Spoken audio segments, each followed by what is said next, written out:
everyone, happy Friday. I know that some of you are about ready to begin taking your text structure formative, and I wanted to make sure that I reviewed with you what I was looking for in your constructed response. A constructed response is just the one short answer question that's going to be on your test other than the multiple choice items. So to begin this, I wanted to review the fact that we looked at this particular passage yesterday in class. I'm going to enlarge it on our screen. This was Secrets of the Stones. What we did yesterday in class was answered two multiple choice questions. When we looked at those multiple choice questions, the first one asked us to identify the purpose of this particular sentence and why the author included it. When we looked at that sentence, we noticed that it was at the end of this second paragraph, and that part of its purpose was to prepare the reader for this paragraph and this paragraph. It's very important that we understand that ending sentences and paragraphs at times either close up the idea of that paragraph or link to a new idea.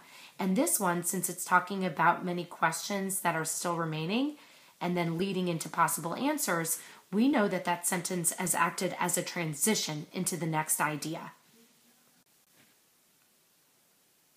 Another question that might be asked right here is similar to this one, and this is going to be very close to what your constructed response question will be like.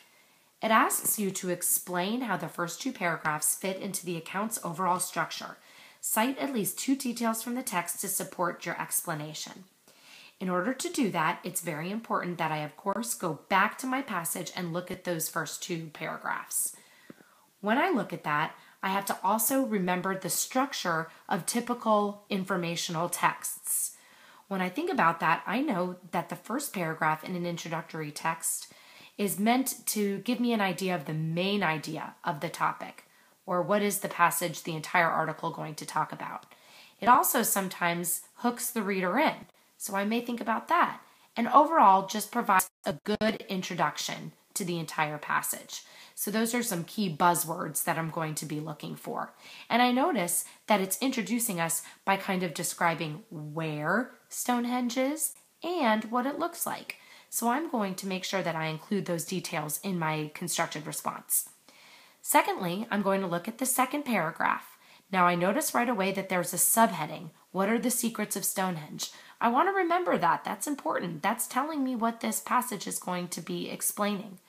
When I look here, I notice a lot of details. 5,000 years old. The site includes animal bones, stone tools, and bone skewers. These are a lot of details, and anytime I see details that are surrounding a particular topic, I know that that's going to be a description text structure. So I want to make sure that I include that in my constructed response as well.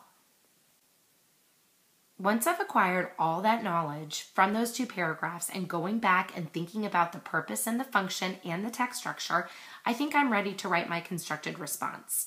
So what I'm going to show you is what I'm looking for, and this is an exemplary response. So I'm going to pull it up and I'm going to read it out loud to you, and you guys can use this as a model for your constructed response on your formative. What I did was I first talked about the first paragraph. The first paragraph introduces the reader to the topic of Stonehenge by explaining where and what the structure looks like. The second paragraph describes Stonehenge in further detail by providing its age and ancient items found there. Both paragraphs help to interest the reader by mentioning how mysterious the site truly is. What I've done there when I look at that is, first of all, I've used key buzzwords. Introduces the reader.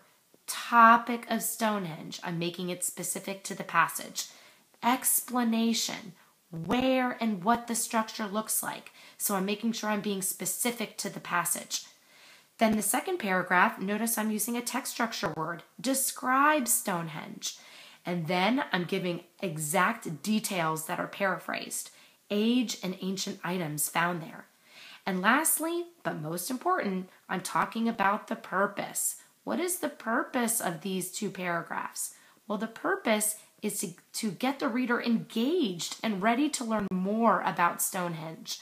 So because of that purpose, the reader is going to continue to read about the secrets and thus get a better understanding of the topic of Stonehenge in general. I've now walked you through all the steps on how to answer that constructed response question. Be careful. Think about the buzzwords that we talked about and how you can incorporate text structure into your answer. If you have any questions on your formative, of course, feel free to ask, or you can rewatch this video and look at my sample that is going to be posted on the whiteboard today. I hope this helped, and I know you guys will do great. Just use your critical thinking skills and think about all of our different text structures that we've talked about and the purpose of sentences and paragraphs within a text. Bye.